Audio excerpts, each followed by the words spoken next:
Isa pong magandang araw ang bati namin sa inyo, mga minamahal namin taga-subaybay.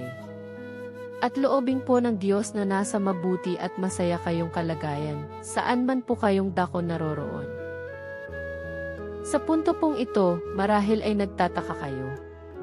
Kung anong agenda ang nakapaloob sa video na ito, na may pamagat na tunay na buhay.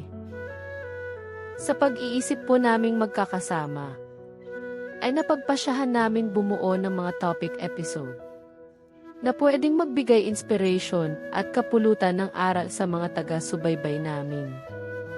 At maging kapaki-pakinabang ang bawat panonood ninyo dito sa channel. Lahat po ng aming topic episode ay mayroon laging madaling katanungan. Ngunit may mga malalalim na mga kasagutan. At gagawing medyo drama para madaling maisalarawan ito at maintindihan ng mga manonood. Inaasahan po namin na ma-enjoy nyo ang bawat serye ng mga episode na aming gagawin. Maraming salamat po. At ngayon ay simulan po nating ang ating unang episode sa isang sentence. At ito ay ating hihimayin kung papaano natin ipapaliwanag ito ng malalim, para lumawak pa ang kaalaman dito. At ngayon naman po ay sasabihin ko na sa inyo ang isang simpleng sentence na pagsisimulan ng ating serye. Magtipon ka sa iyong sarili ng isang mabuting kinasasaligan para sa panahong darating, upang sa gayon ay makapanangan ka sa buhay. At ito ay ang tunay na buhay. Kung inyong bibigyan pansin ang pangungusap sa biglang isip, ay parang madali lang ang kasagutan. Tiyak na marami ang magsasabi na, pera lang ang katapat niyan, di ba? Kapag financially stable ka, ay wala kang magiging problema sa mundong ito. Tama po ba kaya ako? Para po hindi na mapunta pa kung saan-saan ang ating usapan, ay simulan na po natin ang ating drama. Mula pa ng bata sila ay magkaibigan na si Zack at Kalea. Palibhasa ay sa isang lugar lang sila lumaki. Matanda ng 2 taon si Zack, kaya hindi sila magkasabay na nag-aaral sa isang klase. Unang natapos si Zack at kasalukuyan nagtatrabaho sa syudad, habang si Kalea ay malapit nang matapos. May angking talino at kagandahan taglay si Kalea, na siya naman hinahangaan ni Zack. Isang araw nang pauwi na si Zack buhat sa trabaho ay natanaw niya si Kalea na nakaupo sa kanilang balkonahe. At parang may malalim na iniisip. Dahan-dahan niyang nilapitan ito. Hoy! Kalea, parang natuka ka ng ahas dyan sa tayo mo ah. Bakit? Nagkagalit ba kayo ng boyfriend mo? At nakatalumba ba ka at hindi kumikilos ha? Zack! Ano ba naman?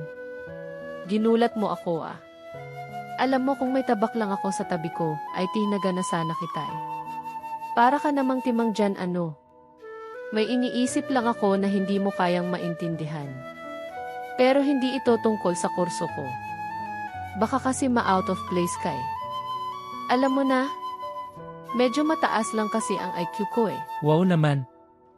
Ang lakas ng tama ng yabang mo ah. Sige nga, subukan mo ngang sabihin sa akin at baka masagot ko yan ng madali. At makatikim ka namang mapahiya sa yabang mo ha. Humagalpak ng tawa si Kalea sa nakitang reaksyon ni Zack. Alam niyang nag-init ang tainga nito. Noon pa naman kasi ay madali niyang mainis ito. Kapag kayabangan na ang ginagawa niya. Hawak pa rin niya ang tiyan niya sa katatawa nang muli siyang tumingin dito. Ngunit sa halip ay may biglang naisip ito na nakapagpatigil sa kanyang pagtawa. Bakit kaya hindi niya subukan? Para lalong tumamimi sa kanya ito, di ba? Zack, ayos ah, parang okay ang sinabi mo ah. Sige, sasabihin ko sa'yo yung puzzle sa isip ko, pero sana gamitan mo ng utak. At pati utak sa buto ha isama mo sa pagsagot sa akin ha, para naman sobrang masiyahan ako. Okay, deal ba? Wow naman! Talagang ang lakas ng tama ng yabang mo sa katawan ah. Naku! Kung hindi lang ako nagpipigil ay malamang na napitik ko na yung tainga mo. Ha? Muling humagalpak ng malakas na tawa si Kalea sa nakitang reaksyon ni Zack.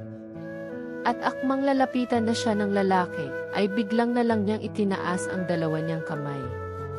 Saka nagsalita, okay na. Time out na ako.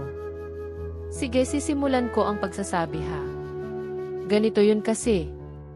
Doon sa subject sa philosophy. May nasabi ang professor namin habang siya ay nagpapaliwanag. Tungkol ba doon sa salitang buhay? Well, ipinapaliwanag nga niya. Ang mga karaniwang nangyayari sa araw-araw na buhay ng mga tao dito sa mundo eh. Actually, hindi boring ang discussion namin sa klase. Marami pa akong narinig sa kanya na medyo hindi ko kaagad magets eh. Hanggang sa may isa siyang phrase na sinabi na hanggang sa ngayon ay iniisip ko pa. Yun bang salita na tunay na buhay? Napatigil ako sandali. Medyo nagmuni-muni. At natanong ko tuloy sa sarili ko na, bakit hindi ba itong ginagalawan nating mundo ay tunay na buhay? Mayroon pa bang ibang pangkaraniwang buhay sa mundo? O ano ngayon Zack ang masasabi mo ha? Mabibigyan mo ba ng mga kasagutan ang gumugulo sa isip ko ha? Bahagyang nabigla si Zack sa tanong ni Kalea. Ang totoo kasi ay meron din sana siyang sasabihin sa kaibigan tungkol sa isang samahan na kanyang natuklasan. At matagal nang pinakikinggan. Ngunit hindi niya masabi-sabi dahil alam niya hindi siseryosohin ang dalaga ang sasabihin niya. Sumaya siya at naisip agad na hindi niya muna sasabihin sa kaibigan, bagkus ay susupresahin niya na kunwari ay hindi niya alam ang isasagot. Nag-iisip siya at pinipili ang mga salita na sasabihin para magmukha siyang walang alam para mapahiya ng kaunti si Kalea. Magsasalita na sana si Zack, ngunit biglang humagalpak ulit ng tawa si Kalea. At nagsalita ng may pangutya pa sa kanya. O, ano ngayon pre ang masasabi mo ha? Sabi ko na sa'yo. Nanganga ka na naman eh. Kaya sagarin mo yung utak mo sa kakaisip at isama mo na pati utak dyan sa buto mo. Baka lang naman makatulong yan diba? Sabay tawa ulit ni Kalea. Pero hindi na kumibo pa si Zack.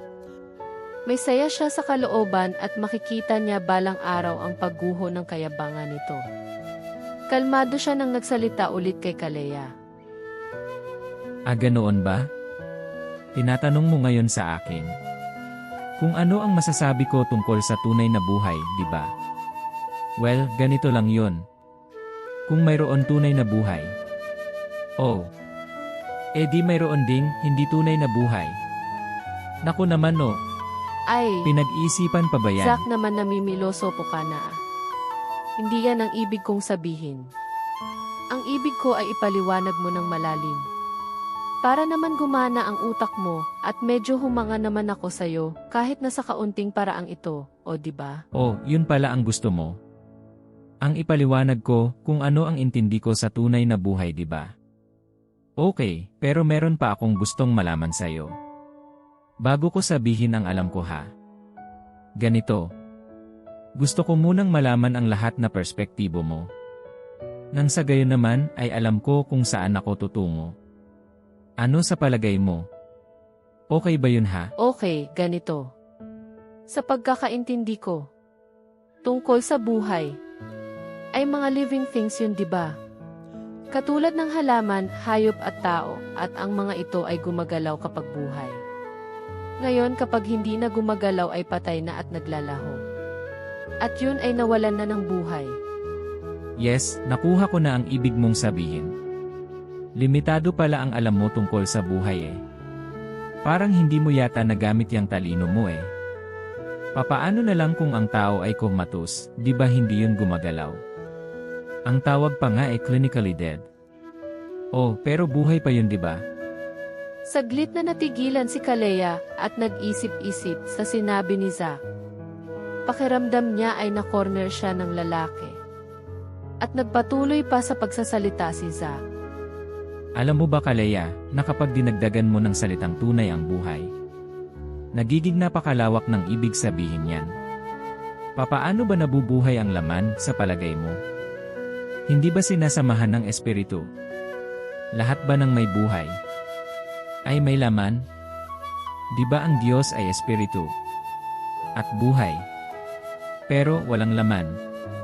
Naiintindihan mo ba ang mga sinasabi ko ha? Bakit parang wala ka yatang kibo dyan eh? Naiintindihan ko naman.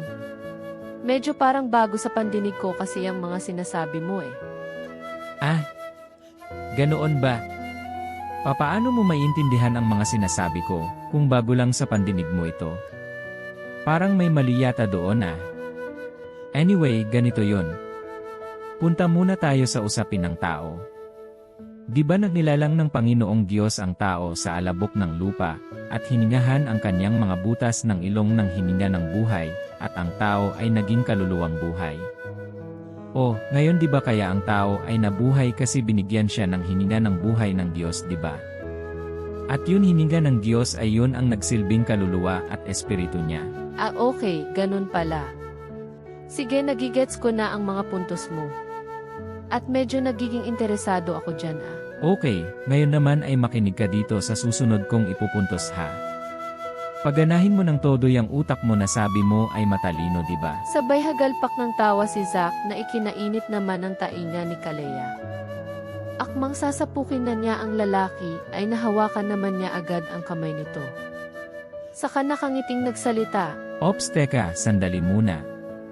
Yan naman ang hirap sa'yo. Masyado kang pikon eh. Kapag ikaw ang mga asar ay ayos lang. Tapos kapag ikaw naman ang inasar, ay nagagalit agad. Unfair ka naman dyan eh. Okay, itutuloy ko na ang sinasabi ko. Kung mapapansin mo, kaya nga gumagalaw ang tao ay dahil sa kanyang espiritu at kaluluwa na nagbibigay sa kanya ng kamalayan at pag-isip, di ba? Ngayon kung papasinin mo sa tao ang nasisira lang sa kanya ay ang laman. At tanggapin mo man o hindi, ang nasisira o namamatay sa tao ay ang katawang lupa o laman lamang nito. Pero kailanman ay hindi namamatay ang kanyang kaluluwa o espiritu, di ba? Napatitig si Kalea at nag-isip ng malalim sa sinabi ni Zack. Hinahanap niya sa kanyang isip kung may nabasahan na ba siyang libro tungkol sa ganitong konsepto. Napailing siya at takang tinanong si Zack ng tungkol dito. Sandali lang, Zack. Hinay lang. Hindi lang ako aware na pag namatay ka, ay buhay pa rin ang iyong kaluluwa at espiritu. Hindi ba ito nawawala lang? Saan mo naman nakuha itong kaalaman na ito? At gaano katotoo ito ha? Kalea, ang isang source lang na makukunan mo kapag espiritu na ang pinag-uusapan ay tanging Biblia lamang ang pwedeng magbigay ng kaalaman niyan eh. Alam mo naman at maging sa mga napag-aralan mo. Ang mga siyentipiko ay hindi gaanong naniniwala sa mga hindi nakikita, di ba?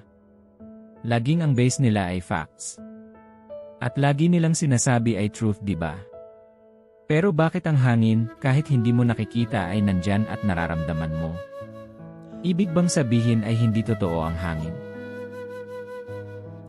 At ito pa ang isa. Alam mo naman sa tao ay may damdamin at pag-isip, di ba? Ngayon, ipakita mo nga sa akin na hawak ng iyong kamay ang pag-isip mo. Kaya nga kung ang logic mo lang ay maniniwala ka lang doon sa nakikita mo, naku naman medyo kabobohan yata yun, di ba? Kaya nga, mayroon dyan sa loob mo na hindi mamamatay kailanman at ito ay ang espiritu at kaluluwa mo. Napapailing si Kalea habang nakatingin kay Zack. Nakakunot noo siya at walang masabi. At sa halip ay nagtanong na lang ito sa kanya. So, ang ibig mo bang sabihin na kung hindi mamamatay ang ating kaluluwa at espiritu, ay may kamalayan ka pa kahit wala na ang laman mong katawan? Of course, bakit ang Diyos ay wala namang laman, kundi espiritu lang, pero matindi ang kamalayan niya, di ba? Napanganga si Kalea at hindi nakaimik kay Zack sa sinabi nito sa kanya. Parang naging bata ang kanyang pag-iisip at walang mahugot na isasagot kay Zack. O siya, sige, medyo dumidilim na ang paligid. Uwi na ako at saka na lang natin ituloy itong pag-uusap natin. napakahaba pa nito. At payo ko sa'yo ay mag-research ka pa ng mga itatanong mo. Para naman madagdagan pa yan kaalaman mo ha, okay ba? Napahagalpak ng malakas na tawa si Zack, na ikinapanting ulit ng tainga ni Kalea sa galit at akmang susuntukin ito. Pero kumaripas na ng takbo si Zack at hindi na siya nilingon para pansinin. Naku naman Zack! Hay, may araw ka rin sa akin. Sisiguraduhin kong gaganti ako sa'yo. Tandaan mo ito,